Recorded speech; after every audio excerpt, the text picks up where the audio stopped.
Welcome back to English in Fluency. I'm Alex, and today I want to start with a question.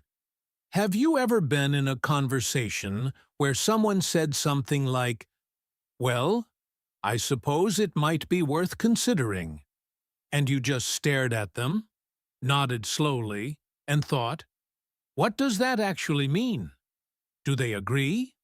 Do they not agree? Are they happy? Are they annoyed?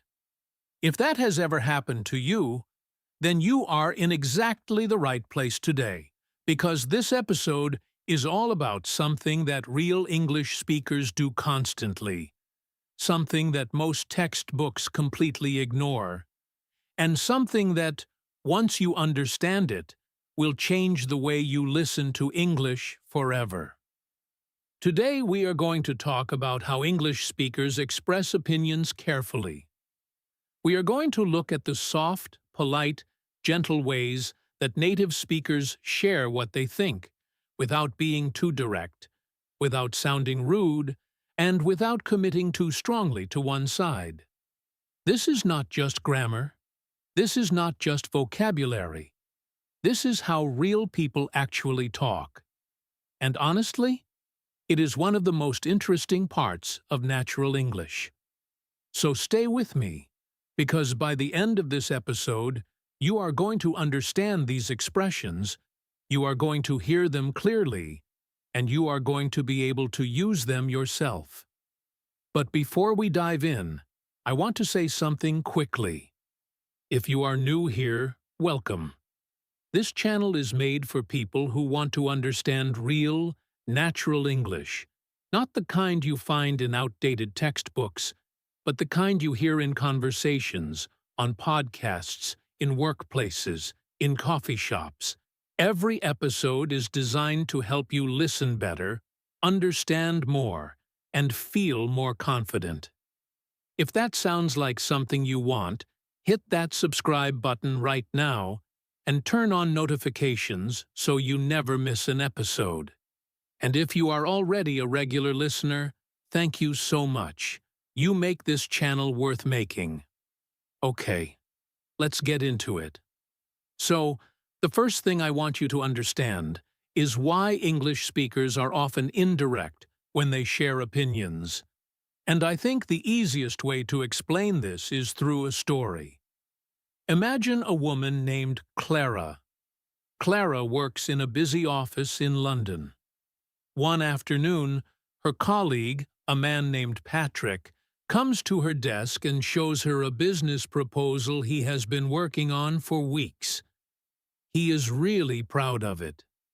He is smiling. He is excited.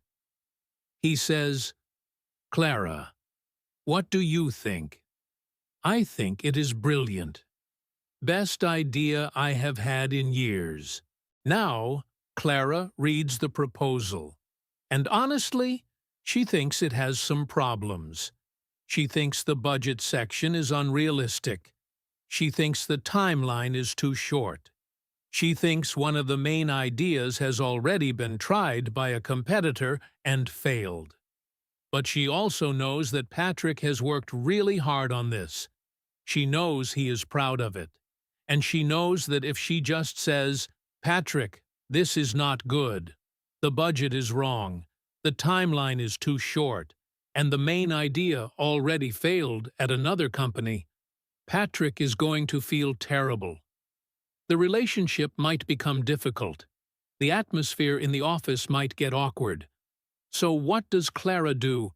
She does what most fluent English speakers do. She uses careful, polite, softened language to share her honest thoughts without being brutal.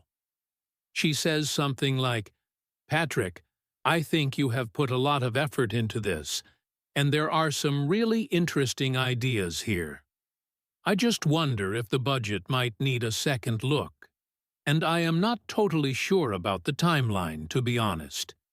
It might be worth thinking about whether there is a bit more time needed. But overall, I think the core idea has potential."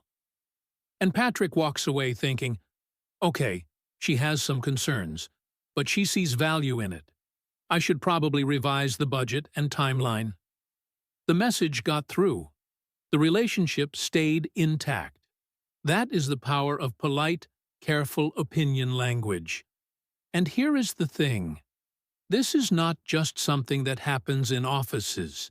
This happens everywhere. At dinner tables when a family member shares a plan you are not sure about. In classrooms when a teacher gives feedback on a student's work. In friendships when a friend asks if you like their new haircut and you are, well, not quite sure you do. In meetings when colleagues disagree but do not want to cause conflict. This kind of careful language is absolutely everywhere in English, and if you cannot hear it clearly, if you cannot understand it, you are going to miss so much of what is really being communicated. So let us start with the most common group of expressions. I call these the "I think, but I'm not pushing" phrases. These are the expressions speakers use when they want to share a personal opinion, but signal that it is just their view, not a fact, and not something they are trying to force on you. The most common one you will hear is simply, "I think." Now, I know what you are thinking. Alex, I already know, I think. And yes, you probably do. But here is what I want you to understand. The way "I think" is used in natural speech is more subtle than you might realize. When someone says, "I think," at the start of a sentence, they are doing something very specific. They are flagging that what follows is a personal opinion, not a statement of absolute truth. They are creating a little bit of distance between themselves and the idea. They are saying, in effect, "This is how it seems to me, but I could be wrong, and I respect that you might see it differently." For example, imagine a friend named Marcus. Marcus and his friend Lily are talking about a new restaurant in their neighborhood. Lily asks, "Marcus, do you think it is worth going to?" And Marcus says, "I think it is pretty good, actually. The pasta was really nice when I went last week. But I think the prices are a bit high for what you get." Now, Marcus is sharing his opinion, but he is not telling Lily what to do or think. He is offering his view gently and leaving space for Lily to make her own decision. That little word, "I think," is doing a lot of work. Now let me give you another example. Say you are in a meeting at work, and someone proposes a new system for organizing files. You have some doubts, but you do not want to shoot the idea down immediately. You might say, "I think it could work, but I wonder if we might run into some issues with the older files." You are not saying, "This is a bad idea." You are saying, "Here is my perspective, and here is a possible concern, and I am open to discussing it." That is a very different message, and it is a much easier one for people to receive. Now, let us talk about another extremely common expression. I suppose. This one is fascinating. I suppose is a little weaker than I think. It signals that the speaker is not completely sure, or that they are agreeing with something but with a small reservation. If someone says, "I suppose that could be the reason," they are saying, "Yes, that might be true, but I am not 100% convinced." It is like a cautious yes. A yes with a little cloud of doubt around it. Here is a little scene to help you really feel this. Two friends, Nadia and Oliver, are trying to figure out why their bus was late. Oliver says, "Maybe there was traffic on the main road." And Nadia says, "I suppose so. Or maybe there was a problem with one of the other buses." Nadia is not disagreeing with Oliver. She is sort of agreeing, but leaving the question open. She is not ready to fully commit to his explanation. That "I suppose so" tells you everything. She is being careful. She is being gentle. She is keeping the conversation open. You will also hear "I suppose" used when someone is thinking out loud, trying to arrive at an opinion in real time. For example, someone might say, "Would it be better to take the train or drive? I suppose the train is probably faster, but driving gives us more flexibility." They are not certain. They are weighing things up. And "I suppose" is the perfect phrase for that moment. It is honest. It is human. It is natural. Let us move now to a phrase that is absolutely everywhere in polite English conversation. "I would say." This one is really interesting because it is often used when the speaker is being asked for their opinion but wants to be clear that it is just their personal take. When someone says, "I would say," they are subtly reminding you that other people might say something different. They are not claiming to have the one true answer. Imagine someone asks a woman named Priya, "Priya, is the new manager doing a good job?" Now, Priya has opinions about this, but she also knows it is a sensitive topic. So she says, "I would say she is getting there. I think she is still learning the ropes, but I would say her communication has definitely improved over the last month." Priya is being honest. She is sharing real observations, but she is framing everything as her personal view, not as objective fact.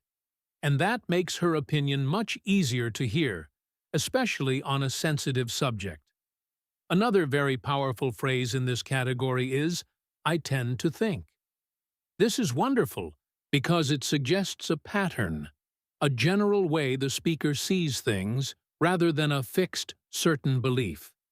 When someone says, "I tend to think," they are saying, "This is usually how I see it, but I know there are exceptions." It is humble. It is open. It invites disagreement without demanding it. A man named Daniel is having a conversation with his sister about whether to move their elderly parents closer to the family. This is a complicated, emotional topic. Daniel says, "I tend to think it is better for older people to be near family, especially as they get older. But I know every situation is different." He is sharing a belief, but he is not saying his belief is the only right one. He is not dismissing his sister's perspective before she has even shared it. That one phrase, "I tend to think," opens the door to a real, honest conversation. Now I want to introduce you to a group of phrases that add a layer of uncertainty, a soft cloud of not quite sure, to opinions. These are the maybe, perhaps, possibly family. And they are crucial for understanding polite English. "Perhaps" is one of the most elegant words in the English language, in my opinion. It is soft, it is slightly formal, and it is absolutely perfect for when you want to suggest something without being too pushy. When someone says "perhaps," they are saying, "Here is an idea. Take it or leave it. I am not insisting." For example, a teacher named Sophia is giving feedback to a student named Ben on his essay. She says, "This is a really interesting argument, Ben. Perhaps you could add a little more evidence to support this point here. And perhaps the conclusion could be a little stronger." She is not saying, "Your essay is weak." She is not saying, "You must do this." She is gently suggesting, and Ben can hear that she is on his side, that she wants to help, not criticize. "Maybe" works in a very similar way, but it is slightly more casual, more everyday. You would hear "maybe" in a conversation between friends much more easily than you would hear "perhaps." For instance, two friends, Jamie and Rosa, are planning a weekend trip. Jamie suggests going to the coast. Rosa is not totally sure. She says, maybe, but maybe it would be nicer to go somewhere in the mountains. The weather might be better. She is not saying no to Jamie's idea. She is opening up the discussion. She is saying, I have a thought. Let us talk about it. That maybe does not close doors. It opens them. Possibly is another one worth your attention. It is slightly stronger than perhaps in some ways, but still very soft.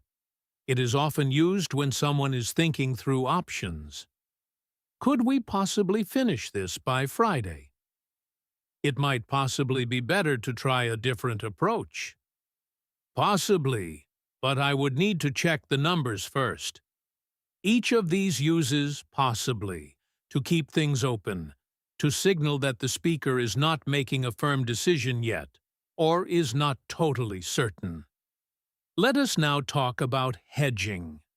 You might not have heard this word before, so let me explain it clearly.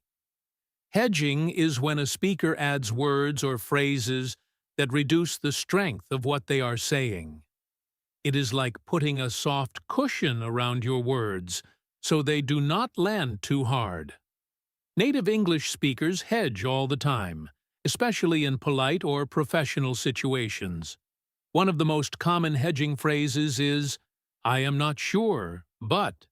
When someone starts with, I am not sure, but, they are being honest about their level of confidence. They are saying, I have something to contribute to this conversation, but I want you to know I am not 100% certain. This is actually a sign of intelligence and self-awareness. It is much better than pretending to be certain when you are not. Here is a scene. A man named Leo is in a team meeting at work. His colleague asks whether a certain software tool is compatible with their system. Leo is not completely sure, but he has some knowledge. So he says, I am not sure, but I think it might work with the older version. I would double-check with the IT team just to be safe. He shared what he knows. He was honest about his uncertainty, and he offered a practical next step. That is excellent communication, and it is all built on one simple hedging phrase.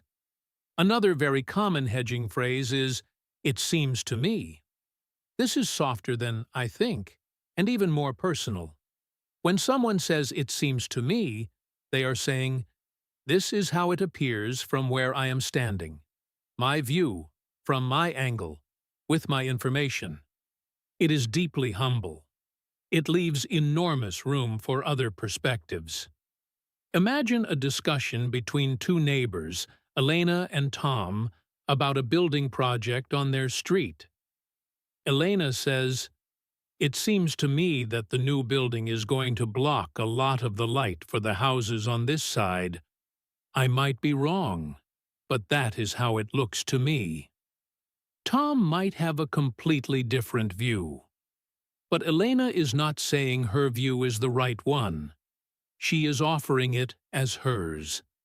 And that makes it much easier for Tom to share his own thoughts without feeling like he is fighting against her. It looks like, and it sounds like work in a similar way, but they are based on specific evidence the speaker has seen or heard. It looks like they might be running a bit late. It sounds like there could be some issues with the plan. These phrases say, based on what I can observe right now, here is my interpretation, but I am open to being corrected.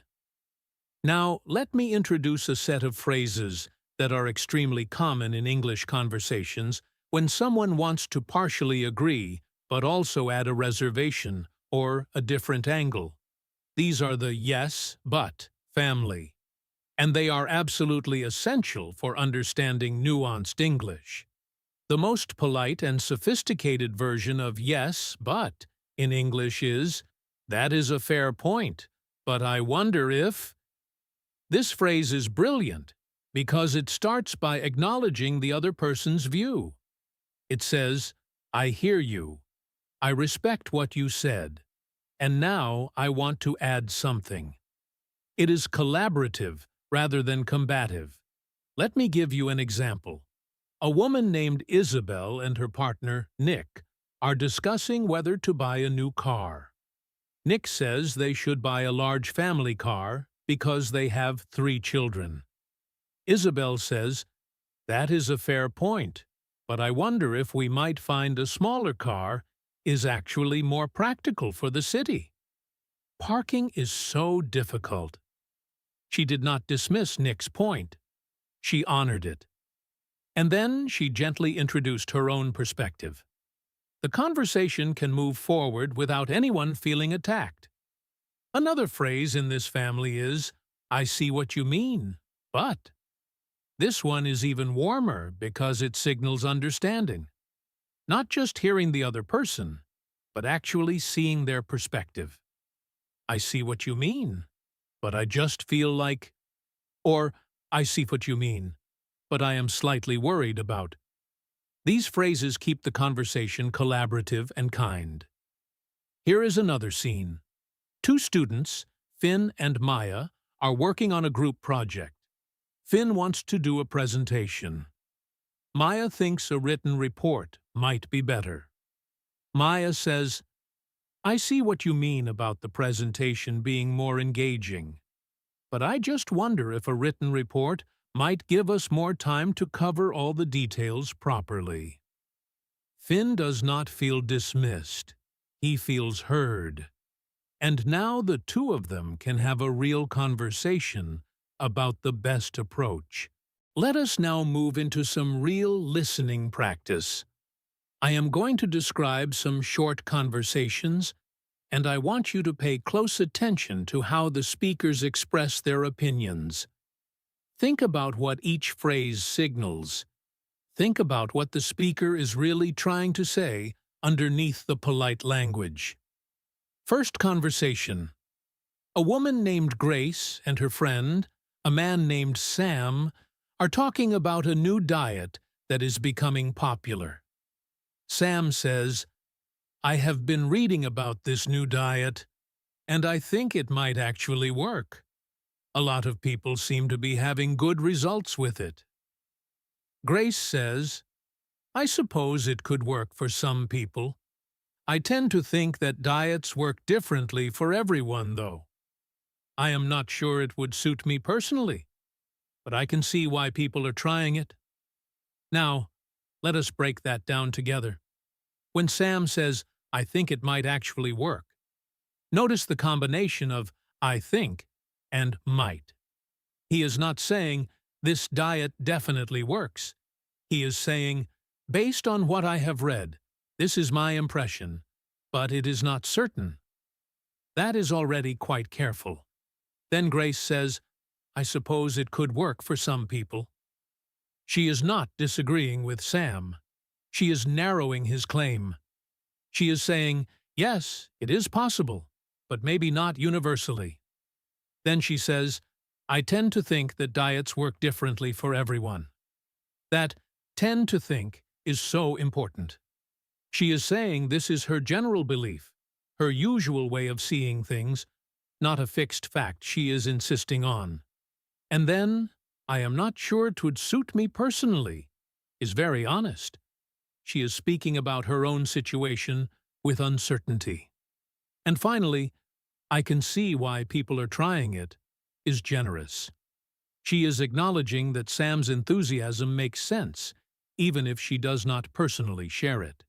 That is a masterclass in gentle, careful opinion language. Second conversation. A manager named Richard is giving feedback to an employee, a young woman named Sophia, about her recent presentation to clients. Richard says, Sophia, I think you did really well overall. Your preparation was clearly thorough, and the clients seemed engaged.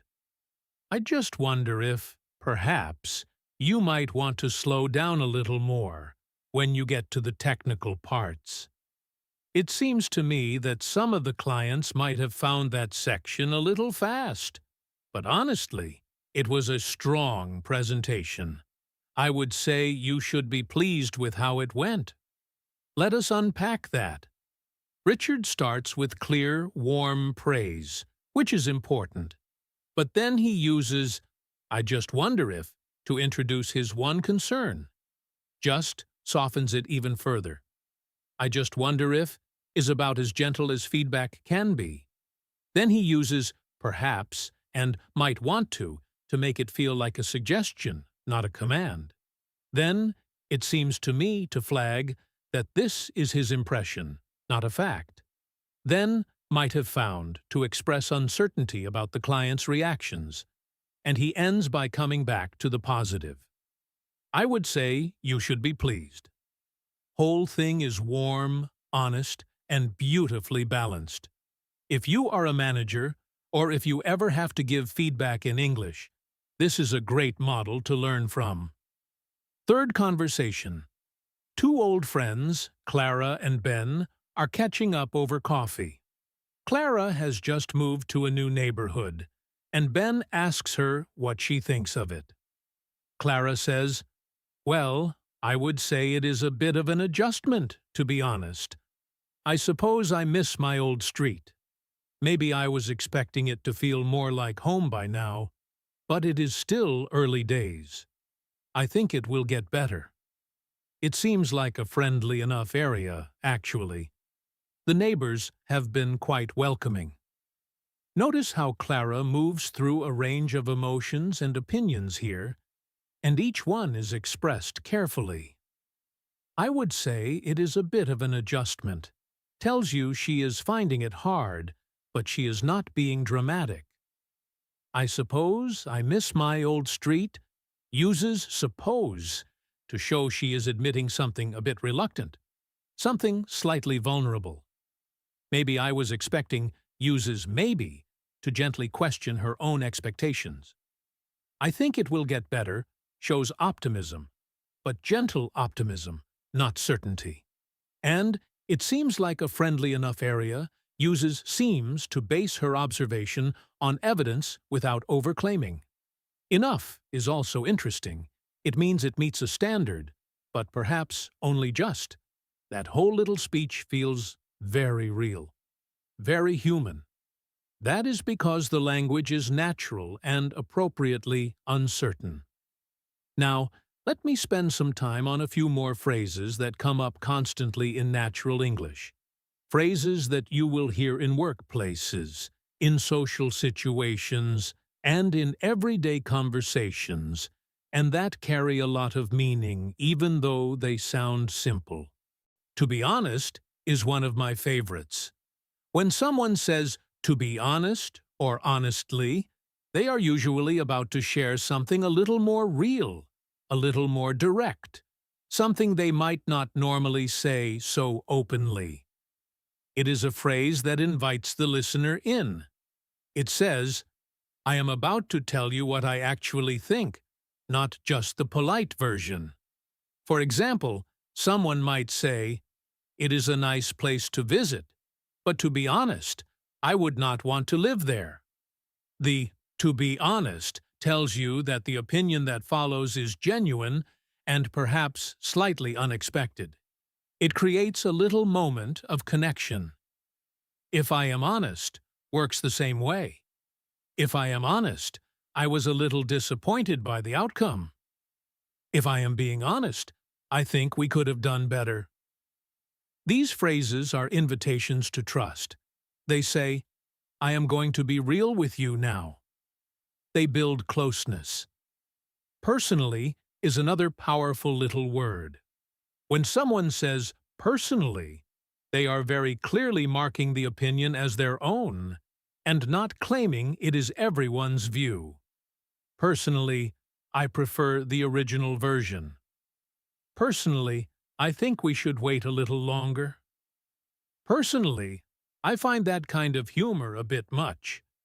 In each case, the speaker is saying, "I am not telling you what to think. I am just telling you what I think, as an individual." It is respectful. It is humble. And it often makes opinions easier to share and receive. From my point of view, and from where I stand, are slightly longer but work in the same way. They say, I have a particular position, a particular angle, and from that angle, here is what I see. But I know your angle might be different. These phrases are especially useful when there are genuine differences of opinion, and everyone knows it. They make space for everyone to have their own view, without insisting that only one view is right. Let us do some more listening practice. This time, I want you to really focus on catching these phrases in longer, more natural speech. Imagine a podcast conversation between two people, a woman named Harriet and a man named James, who are discussing whether people should work remotely or go back to the office. This is a topic with a lot of opinions, and it is a good one to practice on because you will hear a lot of careful opinion language. James says, I personally think remote work has been one of the best things to happen to working culture in a long time. From my point of view, it gives people so much more flexibility and autonomy. I suppose some people find it isolating, which I can understand, but overall, I would say the benefits outweigh the downsides. I tend to think that people are actually more productive when they are not stuck in an open-plan office all day. Harriet says, I see what you mean, and I do think flexibility is important. But if I am honest, I am not totally sure about the productivity argument. It seems to me that it really depends on the person and the job. I suppose for some roles, remote work makes a lot of sense, but I wonder if for more collaborative work, maybe being in the same space, sometimes, is actually valuable. I am not saying the office is always better, just that perhaps there is a middle ground that works for most people. Let us listen carefully to what is happening in that conversation. James leads with, I personally think, immediately flagging his view as his own. He uses, I suppose some people find it isolating, to acknowledge a counterargument before Harriet even raises it. He is being fair, anticipating the other side. Then, I would say the benefits outweigh the downsides, gives his conclusion, but as a personal judgment.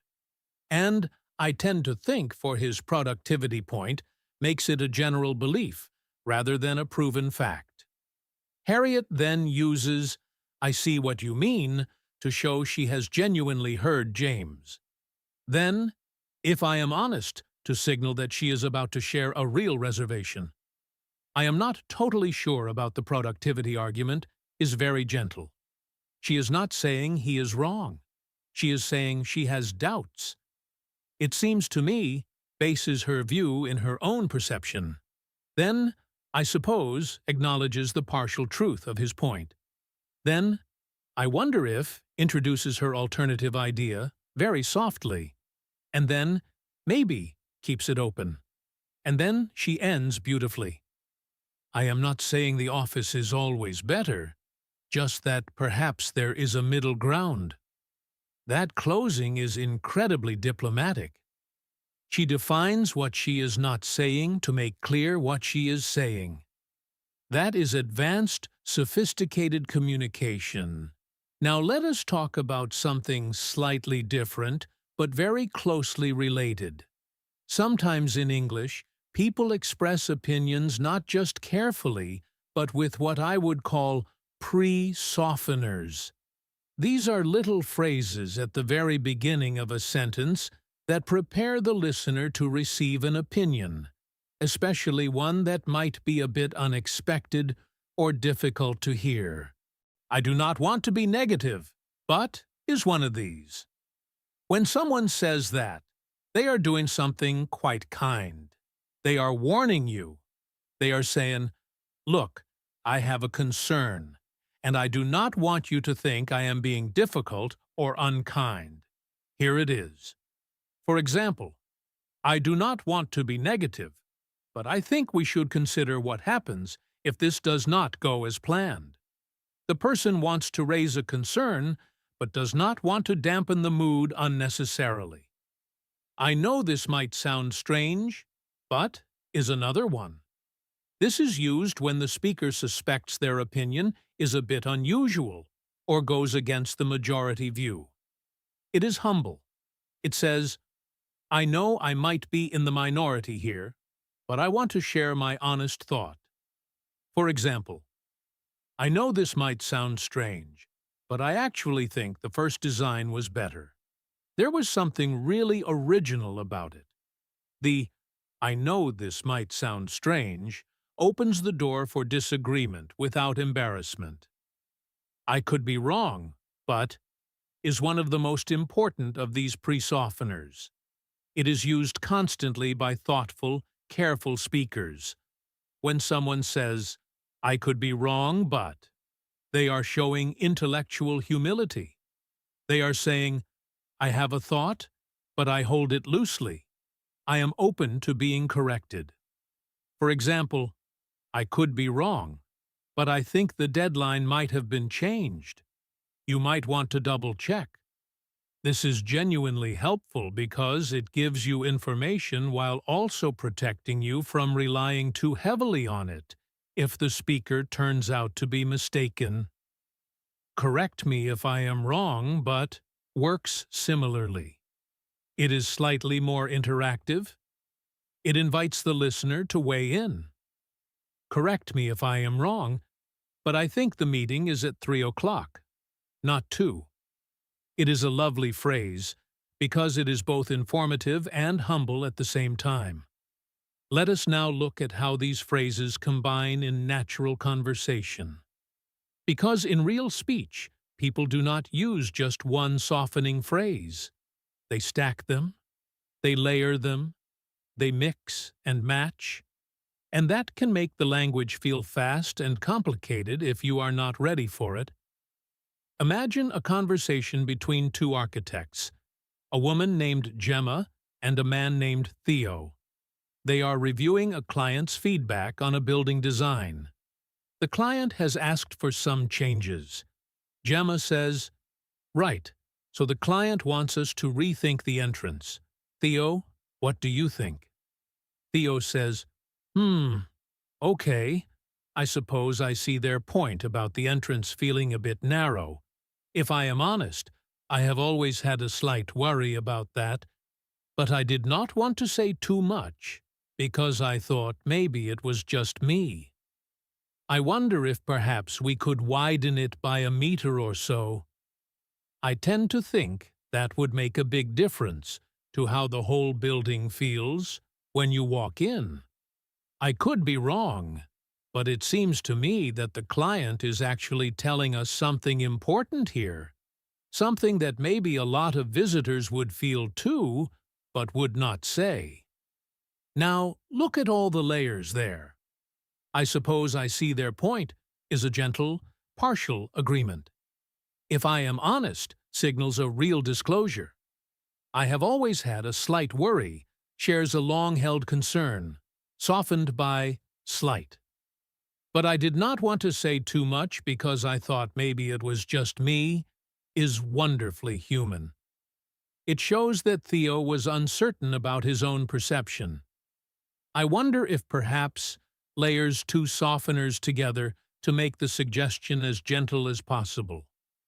I tend to think, for his opinion, about the difference it would make. I could be wrong, to stay humble. But it seems to me to offer his interpretation. And maybe a lot of visitors would feel too, but would not say, to suggest that the client's feedback might actually represent a broader truth. That is complex, layered, beautiful, polite English.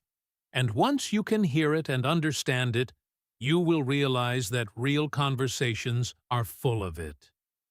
Now I want to give you some practice. I am going to describe some situations, and I want you to think about what the speaker is really communicating.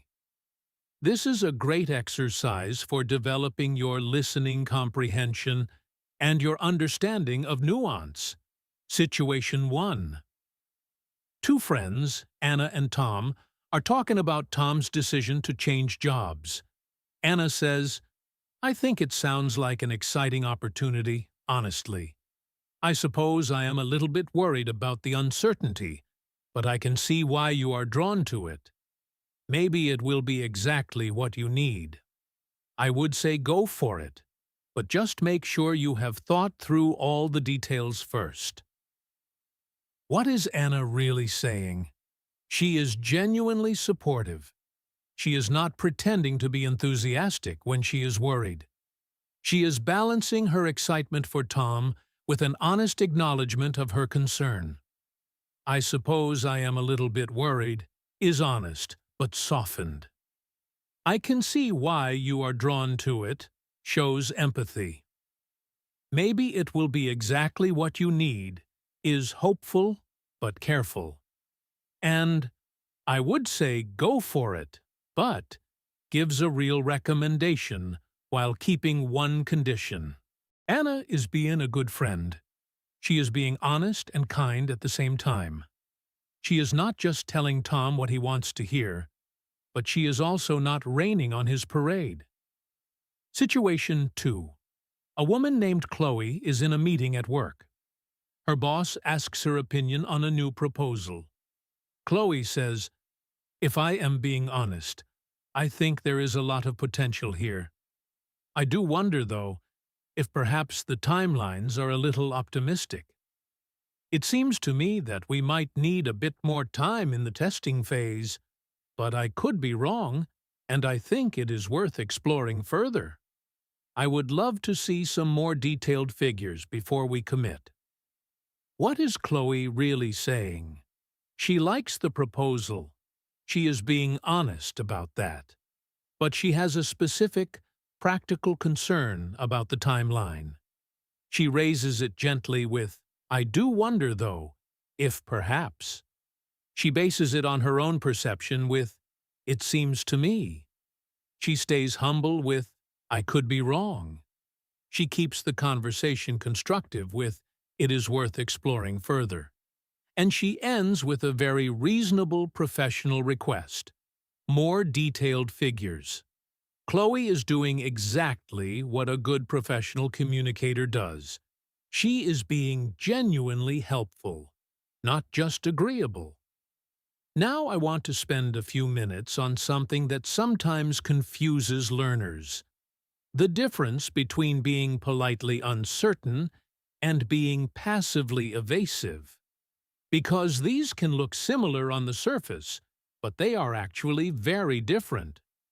When someone is politely uncertain, they use soft language because they genuinely are not 100% sure, or because they want to be kind, or because they respect that the other person might see things differently. The language is gentle, but the speaker is still communicating something real. When someone is passively evasive, they use soft language to avoid saying anything at all, to dodge the question, to escape from having to commit to any position. This is different, and it often sounds different too, even if the individual words are similar. Here is an example of politely uncertain.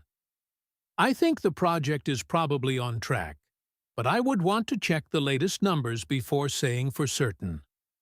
That is honest. It shares a belief, but acknowledges its limits and offers a next step. Here is an example of passively evasive. "Well, it is hard to say, really.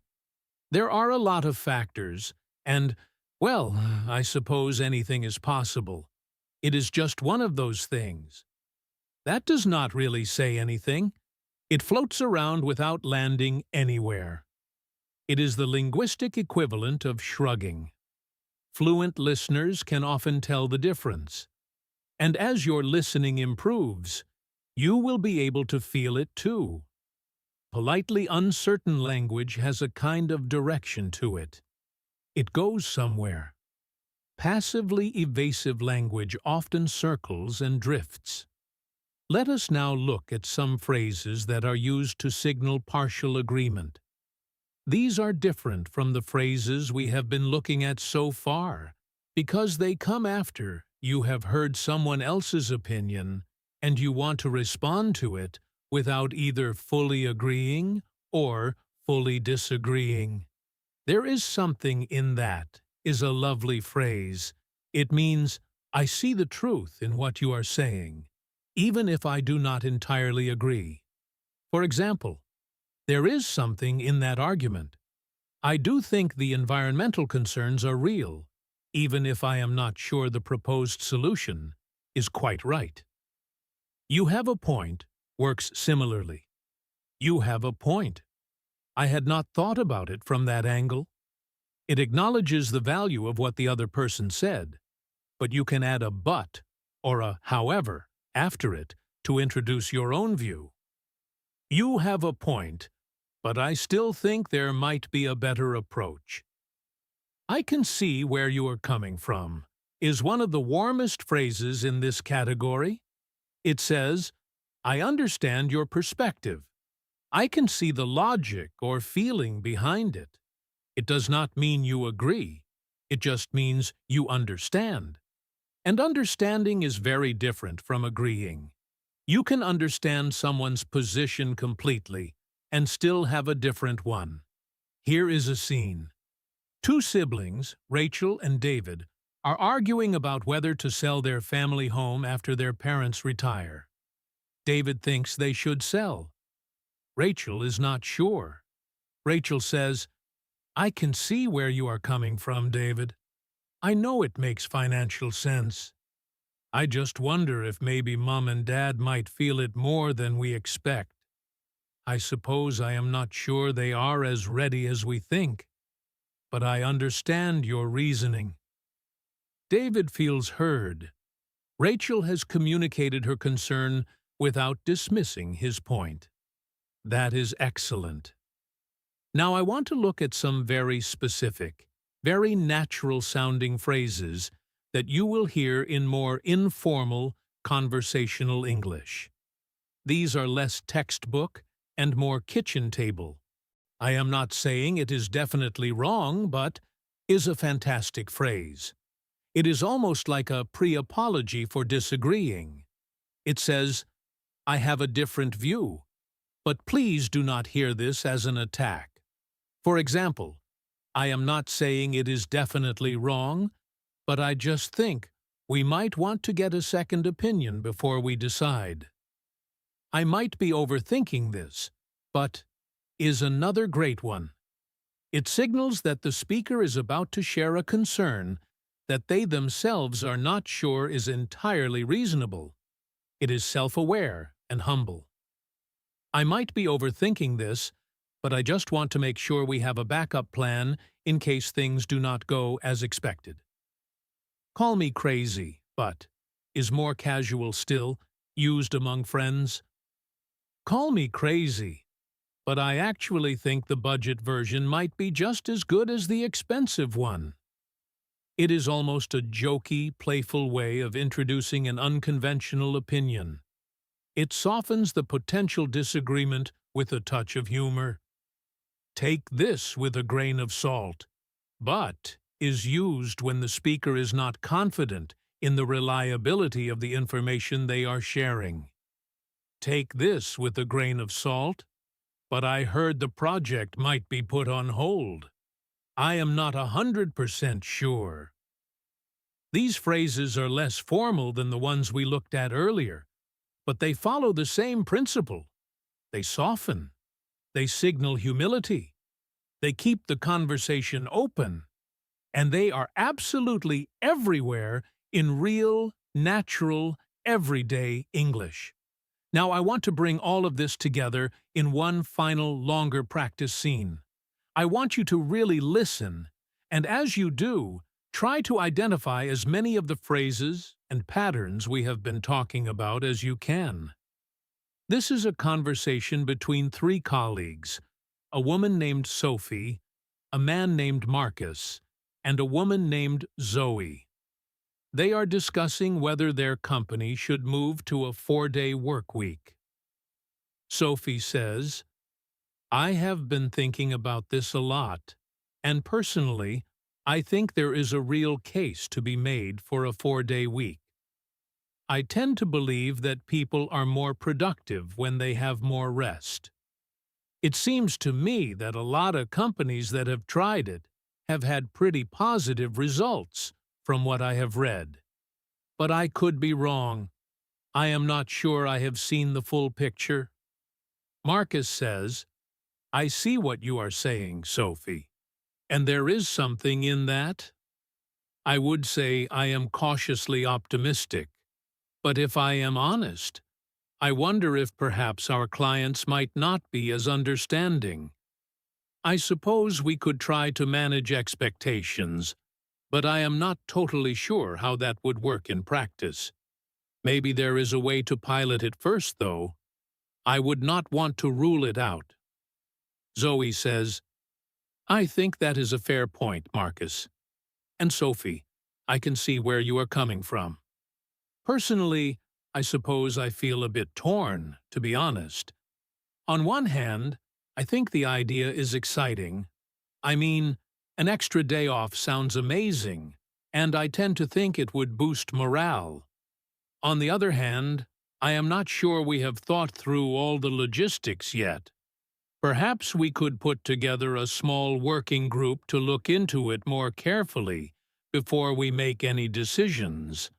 I might be wrong, but it seems to me that taking a bit more time to plan could save us a lot of headaches later. Beautiful. Let me point out just a few of the highlights there. Sophie uses personally to frame her position. I tend to believe, for a general view, it seems to me to base her observation in her own perception.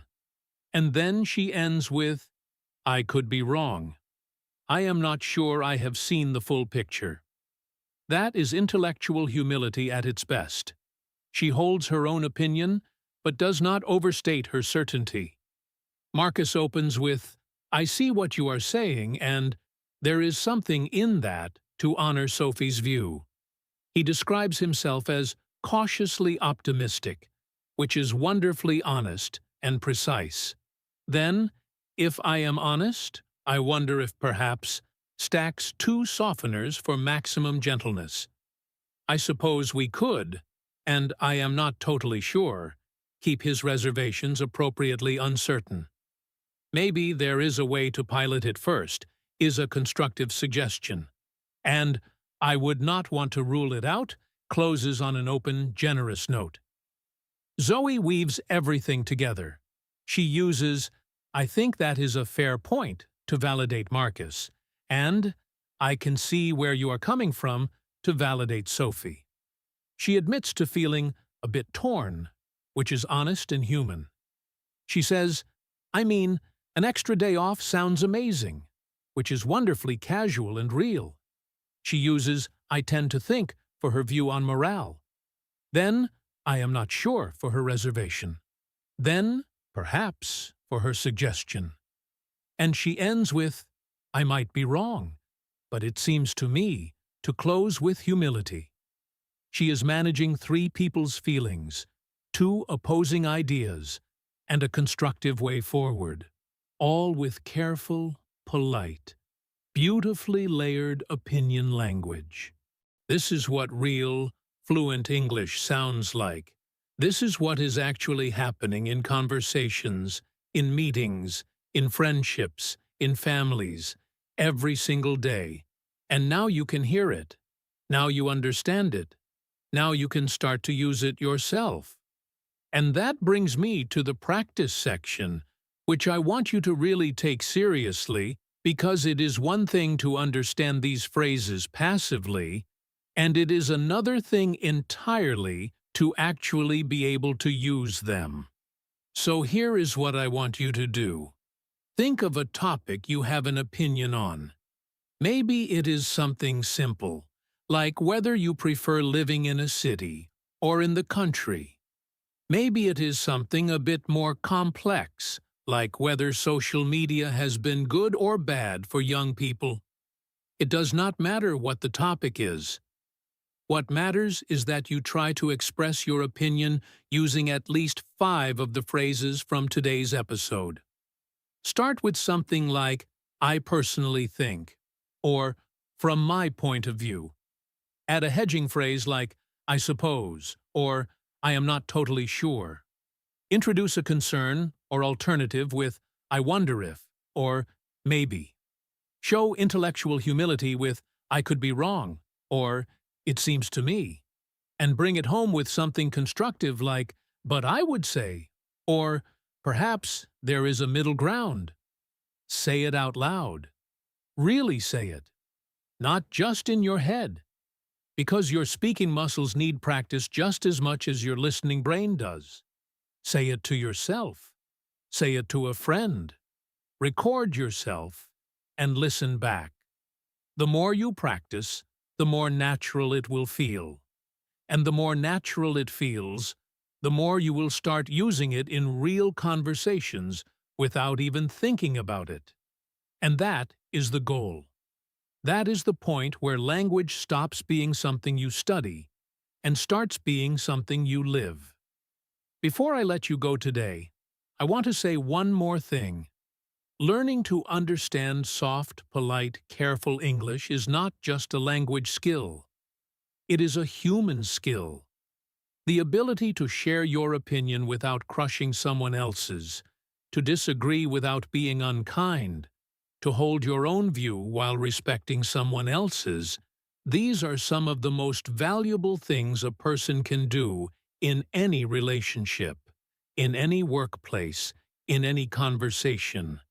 English happens to have a particularly rich vocabulary for this kind of careful, considerate communication, and now you have access to it. So next time you are listening to a podcast, or watching a film, or sitting in a meeting, or chatting with a native speaker, listen for these phrases. Listen for, "I suppose." Listen for, "I wonder if." Listen for, "It seems to me." Listen for, "I could be wrong, but." Listen for, "I tend to think." And when you hear them, do not just let them wash over you. Stop and think about what the speaker is doing. What are they really saying? What are they protecting? What are they opening up? You will be amazed at how much you start to understand when you know what to listen for. Thank you so much for spending this time with me today. I really do hope this episode has been useful for you. I hope it has given you new tools, new confidence, and a new appreciation for just how beautifully complex natural English really is. If you found this helpful, please share it with a friend who is also learning English. Leave a comment below and tell me which of today's phrases you found most interesting.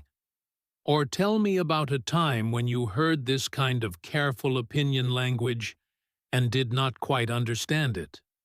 I would love to hear from you. And do not forget, if you are not already subscribed to English in Fluency, now is the perfect time to subscribe. We make new episodes every week, all designed to help you understand real English, feel more confident, and genuinely enjoy the process of learning. This is Alex, and I will see you in the next one. Keep listening, keep practicing, and never stop learning. Actually, wait. Before I let you go, I realized I want to give you one more thing. Because I think you deserve a little more practice today, and I want to make sure you walk away from this episode feeling genuinely ready. So let us spend a bit more time exploring some situations that you might actually find yourself in, and let us look at how native speakers navigate them using everything we have discussed today. Let us think about a situation many of you have probably experienced. You are at a dinner with friends or family, and someone brings up a topic that is a little bit sensitive. Maybe it is about a life decision someone has made, or a plan that seems a bit risky, or maybe even something slightly political or social. These are the moments where careful, polite opinion language really earns its place, because nobody wants to ruin a perfectly good dinner by being too blunt. But at the same time, a good friendship or family relationship is built on honesty, not just on telling people what they want to hear. Think about a woman named Lucy. She is having dinner with her sister, Claire, and Claire has just announced that she is thinking of quitting her stable, well-paying job to start a bakery. Lucy has seen this idea before. She knows Claire loves baking. But she also knows Claire has not always been the most organized person when it comes to finances. She has concerns, real ones, but she loves her sister, and she does not want to crush a dream that clearly means a lot to her. So how does Lucy handle it? She says, "Claire, I think that is genuinely exciting. I mean, you have always been an incredible baker, and I can absolutely see why you want to pursue that. I suppose I just wonder, maybe you could think about how the finances would work in the first year or two. I am not saying do not do it at all, not at all. I just think it might be worth having a really clear plan before you take the leap. You know, just to protect yourself. But honestly, if anyone can make it work, I think you can." Let us look at what Lucy is doing. She leads with genuine warmth. She is not pretending to be more enthusiastic than she is, but she is also not starting with her concern. She builds goodwill first. Then, "I suppose I just wonder," is as gentle as it gets.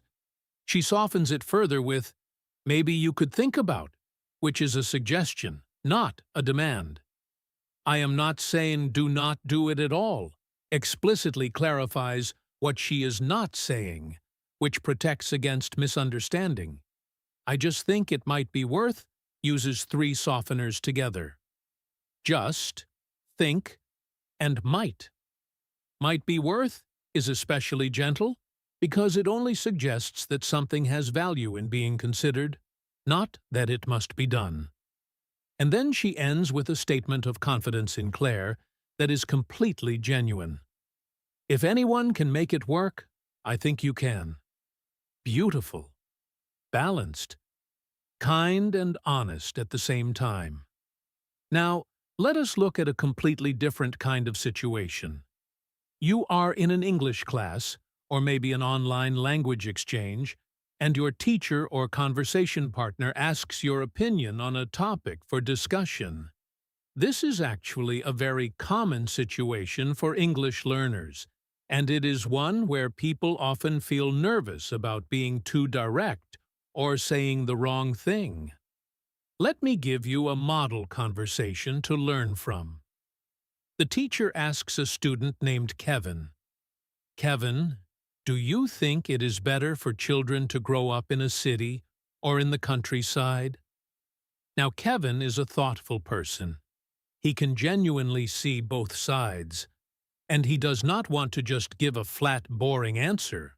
So he says, "Well, personally, I think both have their advantages, to be honest. I suppose I would say that growing up in a city gives children more opportunities, more access to culture, education, things like that. But I tend to think there is also something really valuable about growing up with more space and nature. It seems to me that the ideal might be somewhere in between, where children have access to both. I could be wrong, but I wonder if it also depends a lot on the individual child and family. What do you think?"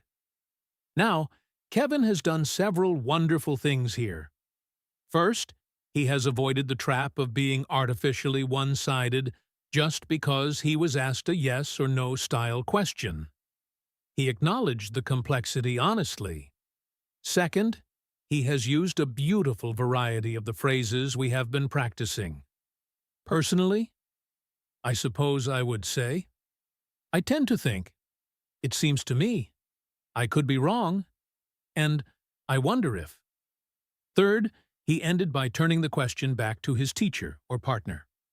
What do you think? This is brilliant.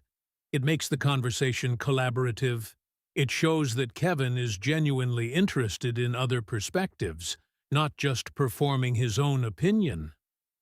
This is something I really want to encourage you to do in your own English conversations. When you share your opinion, try to invite the other person's view too.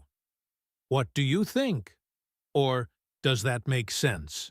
Or, I would be curious to hear your take on it. These phrases show that you are a thoughtful, engaged conversation partner. They make people feel valued, and they often lead to much richer, more interesting conversations. Now let us look at one more area that we have not fully covered yet, and that is how English speakers use careful opinion language in written communication. Because even though this episode is about listening, many of you also write in English, whether that is emails, messages, reports, or social media posts. And the same principles apply. In formal written English, you will often see phrases like, "It could be argued that," "One might suggest that," "It would seem that," or "There is reason to believe that." These are the written equivalents of "I suppose" and "It seems to me." They make claims more tentative and more academically honest. They acknowledge that the idea is one perspective, not an absolute truth. In more informal written communication, like a work email or a message to a friend, you might write things like, "I was wondering if maybe we could," or "Just thought I would mention," or "I might be wrong, but," or "Feel free to ignore this, but I just wanted to share." All of these soften the impact of what follows. They signal that the writer is aware the reader might see things differently, and that is okay. Imagine a woman named Hannah sending an email to her manager about a project issue she has noticed.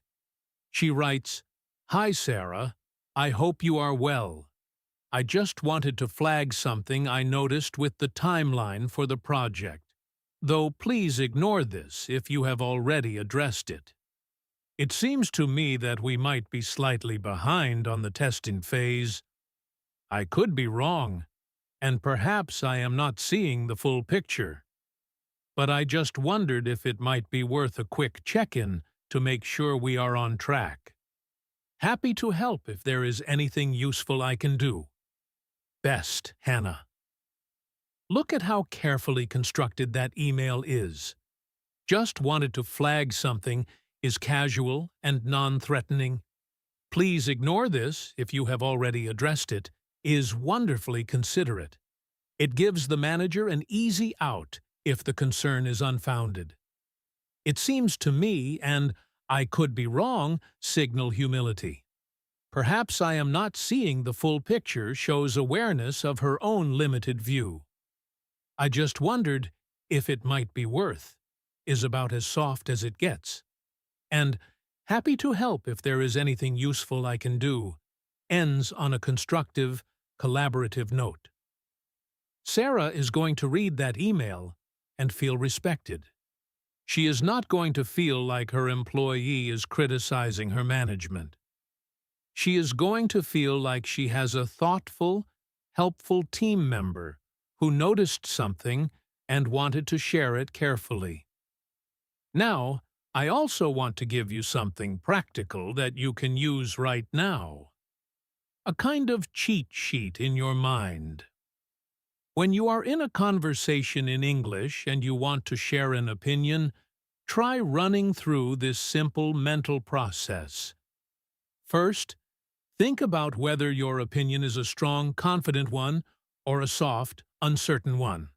If it is strong and confident, you can still soften it with "I personally think," or "I would say."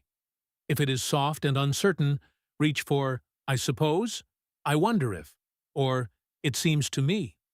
Second, think about whether the topic is sensitive or personal to the person you are talking with. If it is, add an extra layer. Use "I might be wrong, but" or "I do not want to be negative, but." Third, after sharing your view, think about whether you want to acknowledge the other person's perspective. If so, use "I can see where you are coming from," or "there is something in that."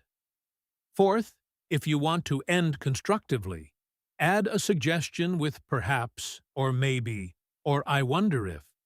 And fifth, invite the other person to share their view too. That is it.